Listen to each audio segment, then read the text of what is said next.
സ്റ്റേഷനിൽ പോയിട്ട് പെർമിഷന് വേണ്ടി പ്രാർത്ഥിക്കലുണ്ടോ? ഇല്ല, അപേക്ഷിക്കല. ദൈവത്തോട് ചോദിക്കുന്നതിന്, ഈശ്വരനോട് ചോദിക്കുന്നതിന്, പടച്ചവനോട് ചോദിക്കുന്നതിന് പറയുന്ന വാക്കാണ് പ്രാർത്ഥിക്കുക എന്നുള്ളത്. സൃഷ്ടികളോട് ചോദിക്കുന്ന ചോദ്യത്തിന് പ്രാർത്ഥിക്കുക എന്ന് പറയുന്നത് മുജാഹിദീങ്ങൾ മനഃപൂർവ്വം ജനങ്ങളെ കൺഫ്യൂഷൻ ആക്കാൻ വേണ്ടി ഉണ്ടാക്കിയ ഒരു വാചകമാണത്. മുതലാളിയോട് പോയി പ്രാർത്ഥിച്ചു എന്ന് പറയും ആരെങ്കിലും? അപേക്ഷിച്ചു എന്ന് പറയും. ആരോഗ്യമുള്ളവരോട് പ്രാർത്ഥിച്ചു എന്ന് പറയോ? അപേക്ഷിച്ചു എന്ന് പറയും. പണക്കാരനോട് അപേക്ഷിച്ചു എന്ന് പറയും. അക്കളോട് ഇസ്തിഗാഥ ചെയ്യും, സഹായം തേടി എന്ന് പറയും. അപ്പോൾ അപേക്ഷിച്ചു എന്ന് പറയും. ഇത് നിങ്ങൾ ആളുകളെ കൺഫ്യൂഷൻ ആക്കാൻ വേണ്ടി ഉണ്ടാക്കിയ ഒരു വാചകമാണ് ആ പ്രാർത്ഥിച്ചു എന്നുള്ളത്. അതുമെല്ലാം വെട്ടിമാറ്റിക്കളണം. അത്ര വലിയ സൂത്രമൊന്നും വേണ്ട. അതൊന്നും സുന്നത്തിയമായതിന് മുമ്പിൽ നടക്കൂല എന്നീ സമയത്ത് ഞാൻ ഉണർത്തുക. ബഹുമാനപ്പെട്ട പേരോട് ഉസ്താദ്, താങ്കളുടെ പ്രായത്തെ ബഹുമാനിക്കുന്നു. അല്ലാഹു സുബ്ഹാനഹു വ തആല താങ്കളെ അനുഗ്രഹിക്കട്ടെ. താങ്കളുടെ ഒരു വീഡിയോ കാണാനിടയായി. അപ്പോൾ അതിനെ ആസ്പദമാക്കി എനിക്ക് ചില ചോദ്യങ്ങളുണ്ട്. മറുപടി തരുമെന്ന് പ്രതീക്ഷിക്കുന്നു.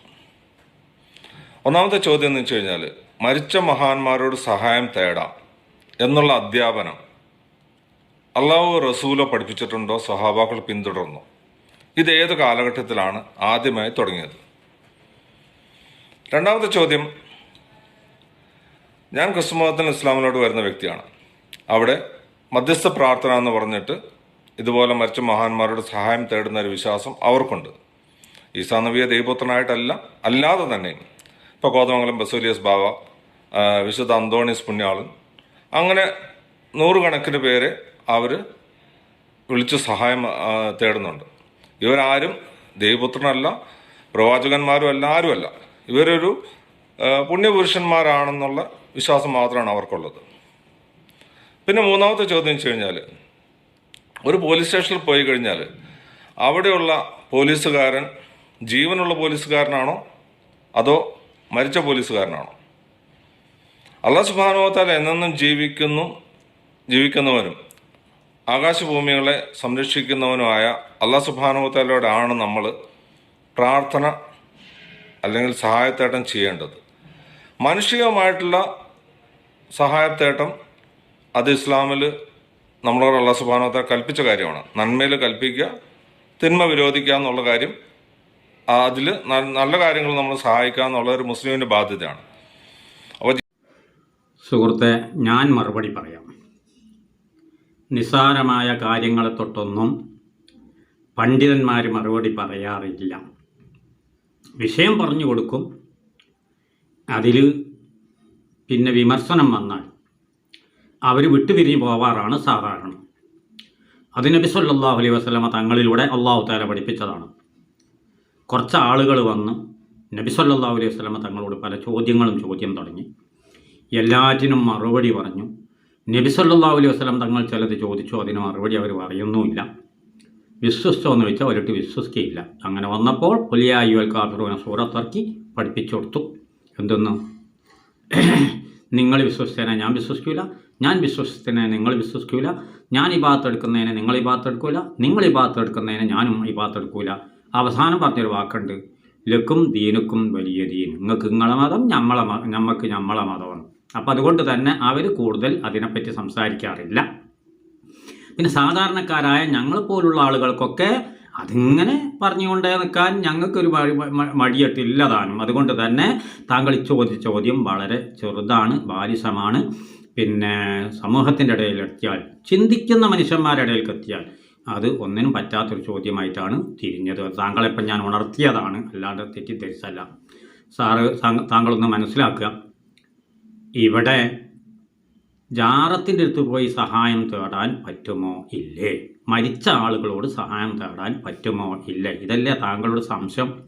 അപ്പം ജീവിച്ചിരിക്കുന്നവരോട് സഹായം തേടുന്നുണ്ട്, അത് ജീവിച്ചിരിക്കുന്നവരല്ലേന്നാ? ജീവിച്ചിരിക്കുന്നവരോട് ചോദിക്കാൻ പറ്റൂല എന്ന് ഖുർആൻ്റെ അകത്ത് തന്നെ കാണാൻ പറ്റും. ഫാത്തിഹ സൂറത്ത് നന്നാക്കി ഒന്നാട് ഓതി നോക്കിയാൽ മതി. അതിൽ തന്നെ ഉണ്ട് ജീവിച്ചിരിക്കുന്നവരോടും പറ്റൂല. ഇയ്യാക നഅ്ബുദു വ ഇയ്യാക നസ്തഈൻ. നിനക്ക് ഞങ്ങൾ ഇബാദത്ത് എടുക്കുന്നു, നിന്നോട് മാത്രം ഞങ്ങൾ സഹായം തേടുന്നു. അപ്പോൾ പുറത്തുള്ളവരോട് സഹായം തേടാൻ പറ്റുമോ? പറ്റില്ല. പിന്നെ അപ്പം മരിച്ചവരോട് പറ്റുമോ? മരിച്ചോലോട് പറ്റൂല എന്ന് ഖുർആനിലാടോ താങ്കൾക്ക് കാണിക്കാൻ പറ്റുമോ? ഹദീസിൽ കാണിക്കാൻ പറ്റുമോ? ഇജ്മായിൽ കാണിക്കാൻ പറ്റുമോ? ഖിയാസിൽ കാണിക്കാൻ പറ്റുമോ? താങ്കൾ അതൊന്ന് പറഞ്ഞു തന്നാൽ നമുക്ക് വലിയൊരു ഉപകാരം. താങ്കൾ യഥാർത്ഥത്തിൽ താങ്കളെപ്പറ്റി താങ്കളൊന്ന് മനസ്സിലാക്കണം.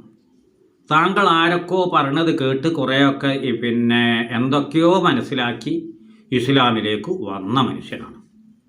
അപ്പം അതുകൊണ്ട് തന്നെ അങ്ങനെ താങ്കൾ ഇസ്ലാമിലേക്ക് വന്ന സ്ഥിതിക്ക് ഇസ്ലാമിനെ പറ്റി അറിയാതെ താങ്കൾ എന്താക്കാൻ പാടില്ലായിരുന്നു? വിധി പറയാൻ പാടില്ലായിരുന്നു. ഇത് നബി സല്ലല്ലാഹു അലൈഹി വസല്ലമ തങ്ങൾ നേരത്തെ നമ്മെ ഉണർത്തിയതാണ്. പിന്നെ വിവരമില്ലാത്ത ആളുകൾ വിധി പറയുന്ന കാലഘട്ടം വരും. ആ കാലഘട്ടത്തിലാണ് ഈ കാലഘട്ടം കിടക്കുന്നത്. കാരണം തൊട്ടതിനൊക്കെ അഭിപ്രായം പറയണം. അനിലിനെ പോലെ, ഡോക്ടർ അനിലിനെ പോലെ തൊട്ടതിനൊക്കെ അഭിപ്രായം പറയാം. എന്നാൽ ഇതിൻ്റെ പിൻബലം ഉണ്ടോ ഇല്ല അതൊന്നും നോട്ടല്ല, അത് പൊട്ടിച്ചൂടെ തന്നെ. അതിലേക്ക് താങ്കൾ തൽക്കാലം പിന്നെ തരം താഴ്ന്നു പോകരുത് എന്നേ പറയാനുള്ളൂ. താങ്കൾ പഠിക്കാൻ ശ്രമിക്കണം. പഠിക്കാൻ ശ്രമിച്ചാൽ പണ്ഡിതന്മാർ താങ്കൾക്ക് പറഞ്ഞുതരും. താങ്കൾക്ക് സ്വകാര്യമായിട്ട് വിളിച്ച് ചോദിക്കാവുന്നതേ ഉള്ളൂ. ഇനി യൂട്യൂബിലൂടെ ആണെങ്കിൽ യൂട്യൂബിലൂടെ താങ്കളെ പഠിപ്പിച്ചു തരാം. താങ്കളോട് ഞാനൊന്ന് പറയട്ടെ. നബി സല്ലല്ലാഹു അലൈഹി വസല്ലമ തങ്ങൾ പഠിപ്പിച്ചു തന്നത് ഞാനും എൻ്റെ സ്വഹാബത്തെ കിറാമുമാണ് ഇസ്ലാം ദീനെന്നാണ്. ഖുർആനും സുന്നത്തും എന്ന് പറഞ്ഞിട്ടില്ല, ഖുർആനും ഹദീസും എന്ന് പറഞ്ഞിട്ടില്ല, ഞാനും ഖുർആനും എന്ന് പറഞ്ഞിട്ടില്ല.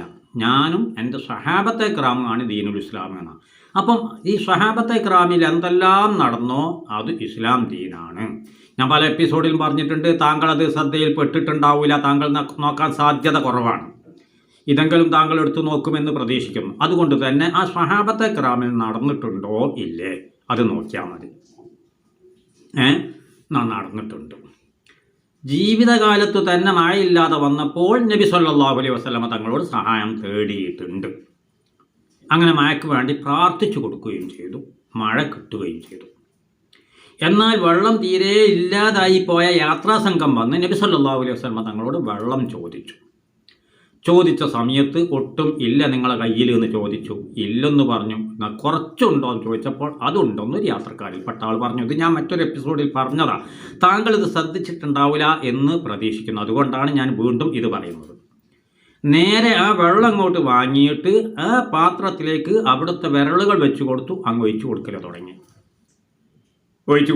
തുടങ്ങി.